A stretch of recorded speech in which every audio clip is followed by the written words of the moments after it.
How to be the badass for your kids when you're in an abusive relationship. Welcome to another episode of It's Her Turn.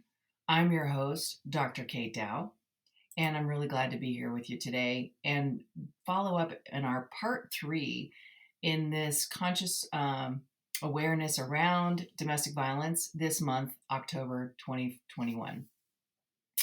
And today, I really wanted to follow up on the discussion about how do you prepare or have the gall to leave a bad situation when you have kids and you're in a relationship that either you've been in for a while or you're actually married.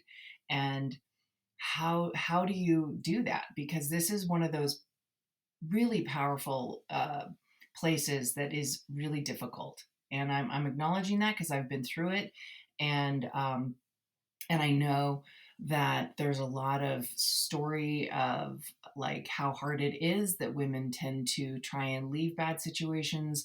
It takes them like 7 times to actually, leave, come back, leave, come back, and it's a very powerful dynamic. So we are definitely acknowledging that today, that because of how whatever our personal relationship of our family dynamic growing up, also how we've been impacted by the misogyny, by the patriarchal culture around our feeling of needing a man to be worthy, to be belonging, to be enough, to have sort of met that status expectation of, do you have a partner, all those pieces. And especially when you have kids, because when you have kids and you are a single mother, you are like the bottom of the barrel. That was my experience. You are literally seen as like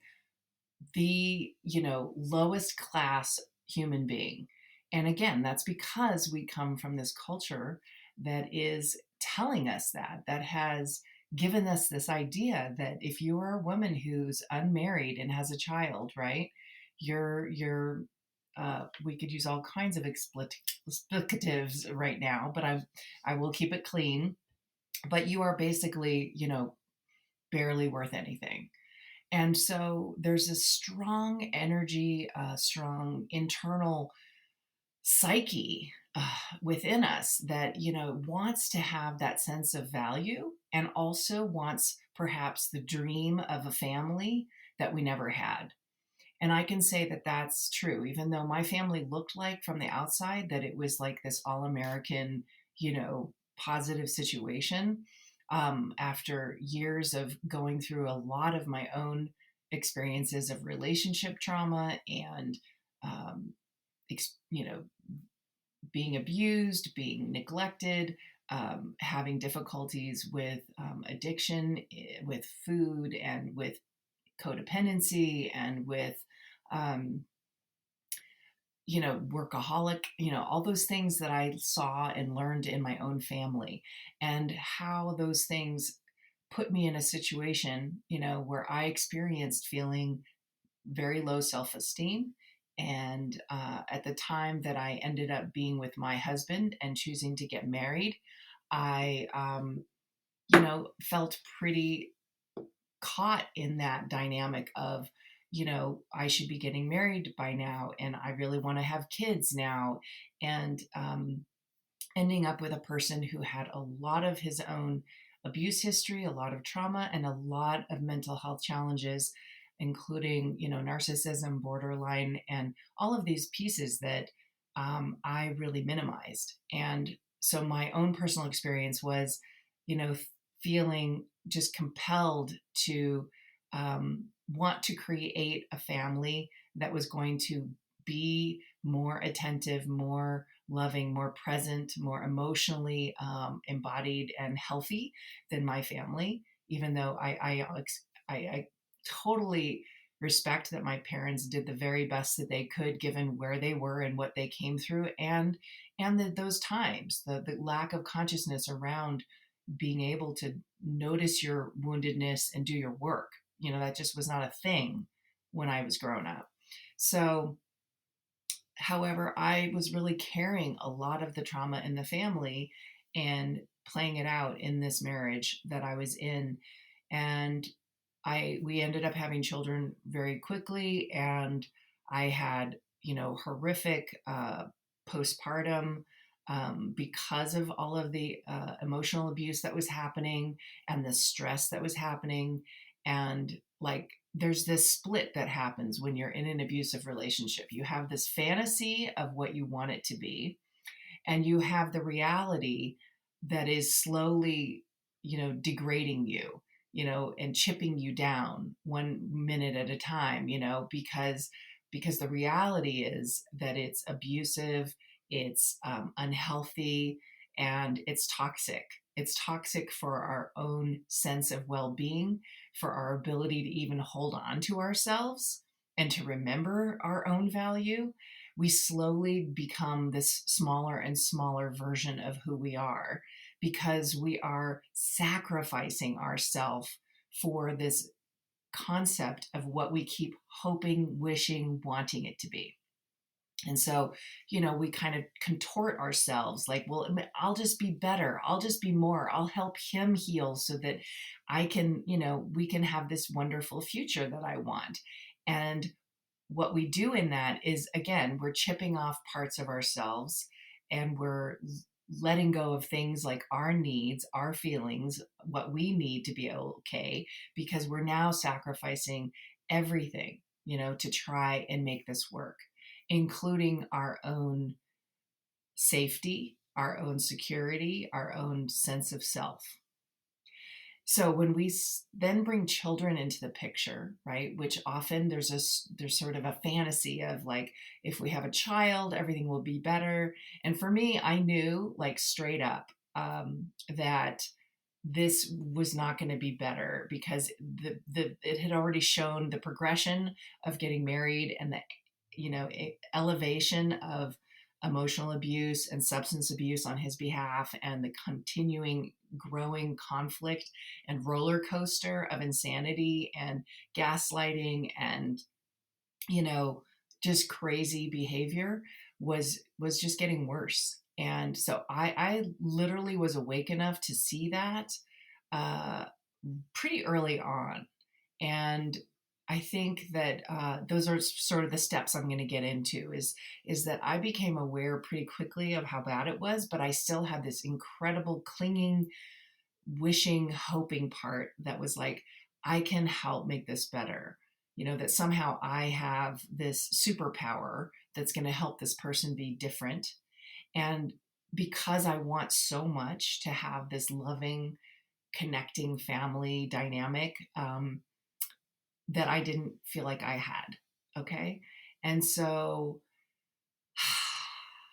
basically I share about this a lot in, I did a TED talk in 2019, and I basically spoke about this process of acknowledging and seeing where it was my choice point. How do I leave, or do I stay? And it's really critical, because this is the place where, the badass part of us is the part that's going to have to, show up and say, I know you really want things to be better. I know you wish and hope and just desire it to be what you really want it to be, but you gotta face what's true.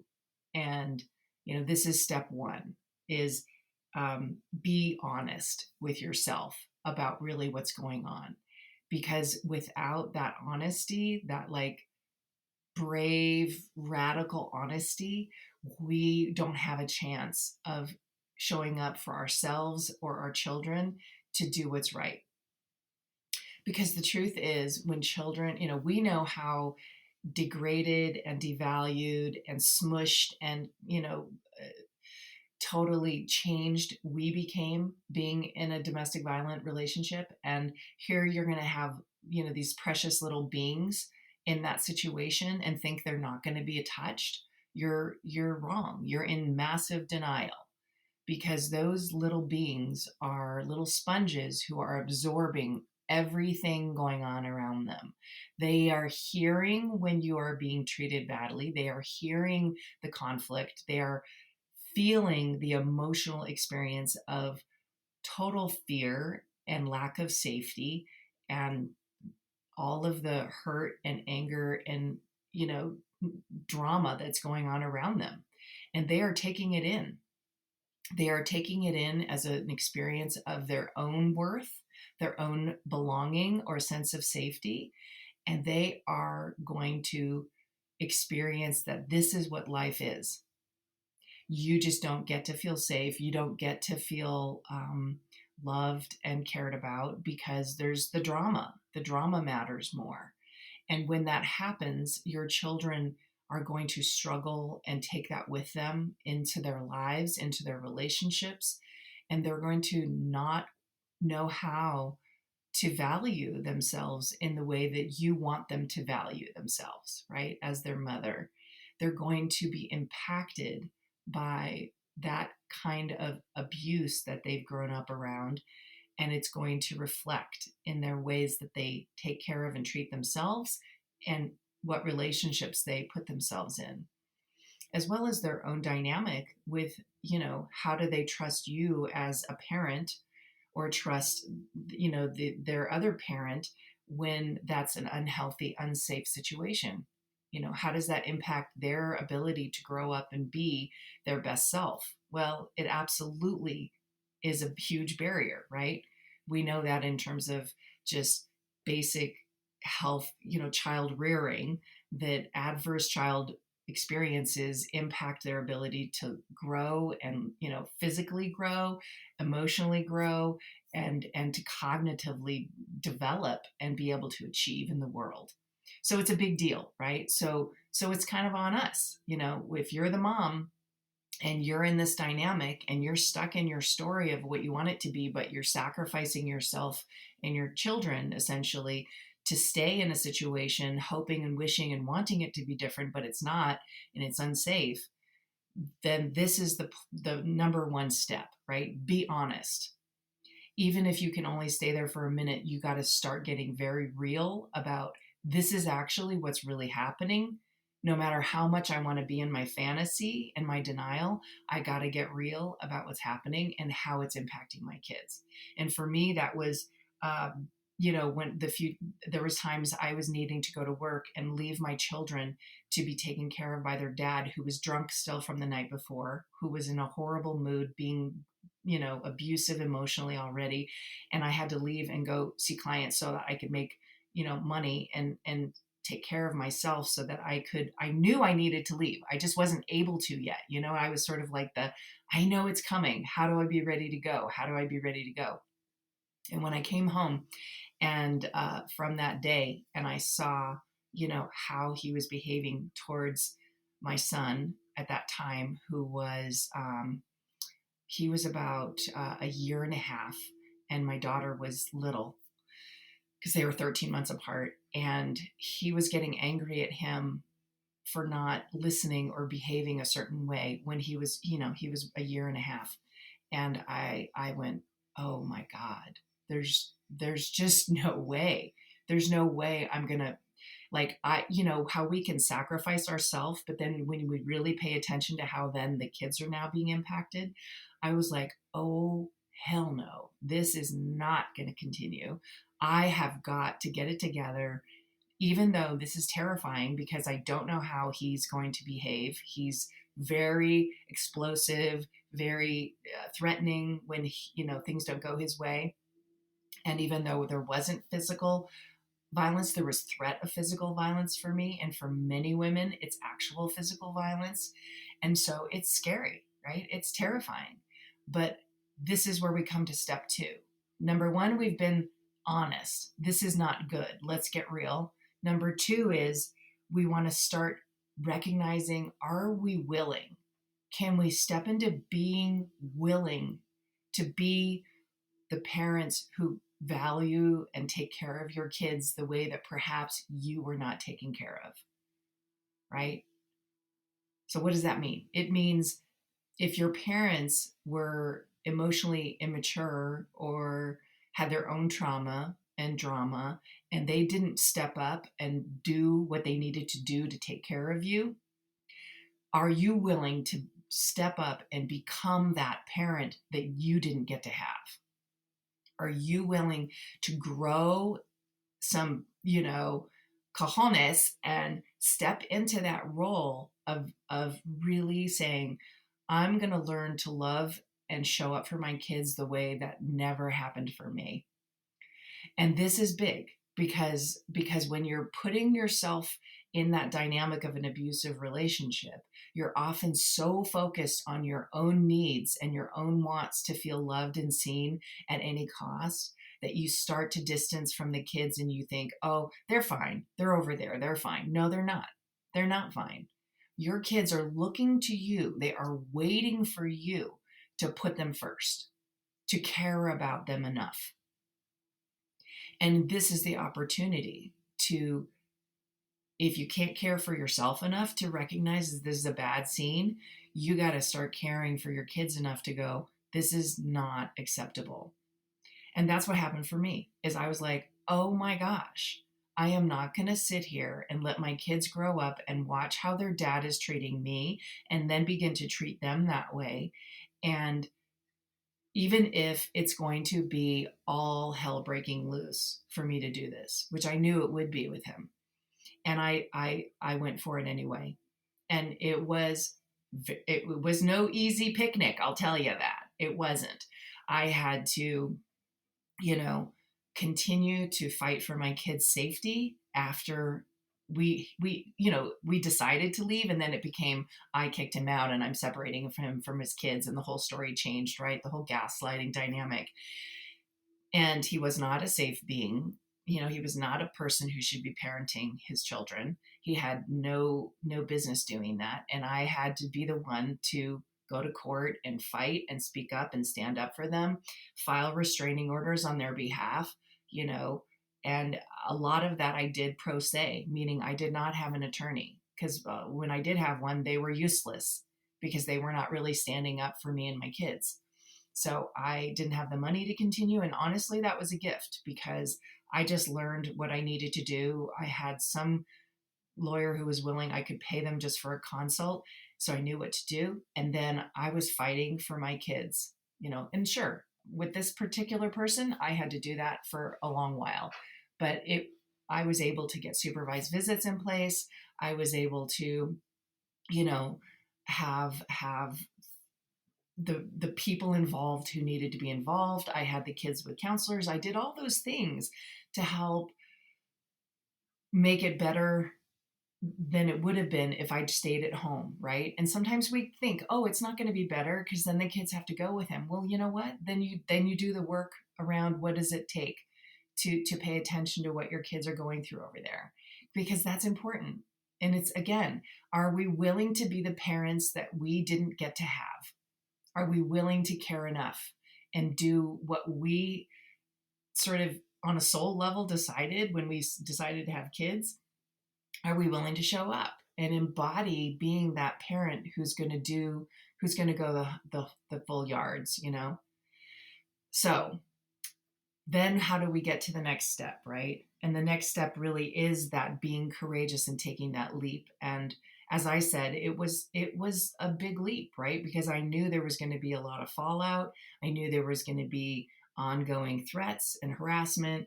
I had police officers, telling me, if you don't get a restraining order, because for a long time I didn't want to do that. They're like, if you don't get one, we can't help you, right? So taking those steps and setting boundaries and starting to get, or to get restraining orders was terrifying. And I got in trouble from my attorneys for it. They were not happy about it. They're like blaming me. And I'm like, look, this guy's like calling me and harassing me emotionally over the phone and leaving messages. And he's, making threats, and he's coming around the house, and he's even breaking in the house, this is unacceptable. And so, the justice system is not educated. And so we have to educate them, unfortunately. And they're definitely not educated from a point of view from the mothers. They're very, patriarchal. So we have to help that be different. So, I had to take the steps and go ahead and get the restraining orders, and then, call the police and take those steps to report it every time he was violating the restraining order. And that was not easy, but that's the courage. So step 3 is taking having the courage. Be courageous to stand for your right to do it different, to have the life you really want, because you're not going to have your life in this abusive relationship because you're dreaming and hoping and wishing it'll be different.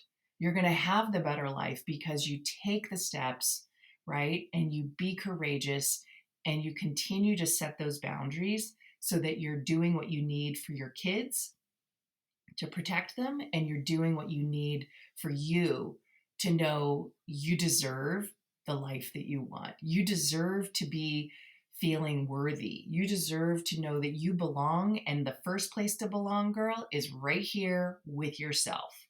So that's what I want to share around the 3 steps. And real quick, I want to say that, there's a gal that I worked with who really struggled with this because, again, you grow up in a relationship with your family where your parents are behaving badly, that they treat you badly. You kind of think, oh, this is, you somehow unconsciously agree on some level, like, oh, I must deserve this. And this brilliant young woman that I got to start working with was in that situation, and she continually got into these abusive dynamics, and it was brutal and hard. And she would come in for a little while and know, like, okay, I gotta leave, and then she would struggle and wouldn't leave, and then she would come back and be like, okay, I need to work on myself, this is unacceptable, I don't want to stay here.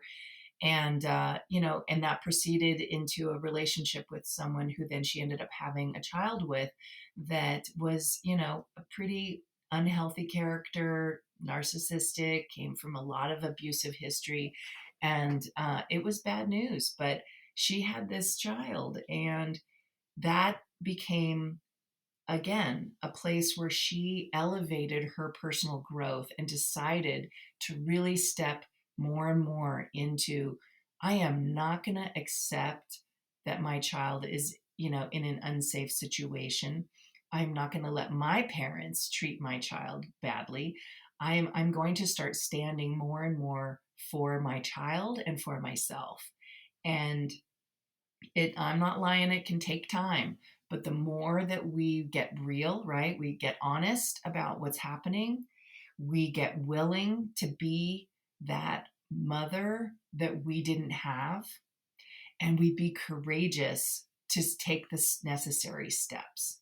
And this has been an amazing journey, watching this young woman take these, make these choices, struggle with, still defining her own level of safety and security in her relationships, with her family, but she's done so well in really creating a much healthier dynamic compared to where she grew up. And so her progress has been incredible. And it's just been very powerful to me how we forget that it's possible, and we can get stuck in those old patterns and putting up with bad behavior. And we just have to remember again and again, this is my life. Now I'm a parent, and these are my, this is my child or my children. And what am I going to do to make the life that I know that I deserve and they deserve?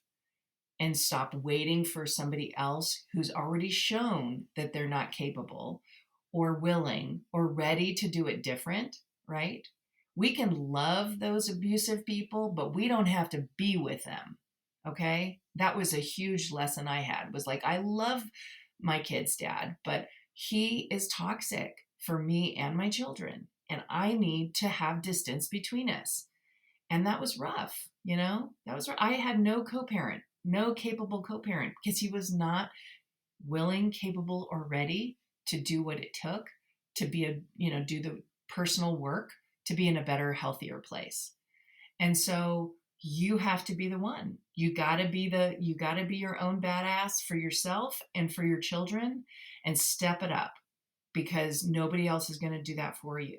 And I'm going to tell you that even when you feel this small, you have her in you. That part of you, that amazing, strong woman who has come through so much, she has that badass in there. And you need to find her and you need to embody her and embrace her and let her help you step into the courage that it takes to create the family and the real life dynamic that can happen, right? The life you've been wanting, of having peace and love and kindness in your life with yourself and your children. You can create that. So, whew, okay. So that's my podcast for today. I hope that this was helpful. It's a big deal. Let's just say we'll end with, it's a big deal to take charge of your life and start to create the one that you really want, instead of waiting around and putting up with abuse, thinking somebody else is going to do it for you. Because we just don't have time anymore, right? We don't want to waste any more time being in an abusive, unhealthy dynamic that's hurting us and our children. You don't deserve it. You don't need it. And it's not helping you or anybody. So believe me, the energy it takes to be in an abusive relationship is the same amount of energy you can use to go create the new life that you deserve. All right? All right. So thanks for joining me. If you have any, and I do have a couple resources in the show notes. I have my TEDx talk if you want to check that out. I've got some crisis, lines, hotlines to check in with. And just know I got your back. I'm right here. I know what it's been like. And if you want to share with me what your story is, find me through my Facebook page, Dr. Kate Dow. Share about this podcast. We're just going to keep having this conversation because it's so important. And it's all part of this place for us as women to step into our power now. And especially as moms. And you got it. You got this, girl. So remember, it's your turn to find your voice, own your truth, and claim your power. Hope to see you next week.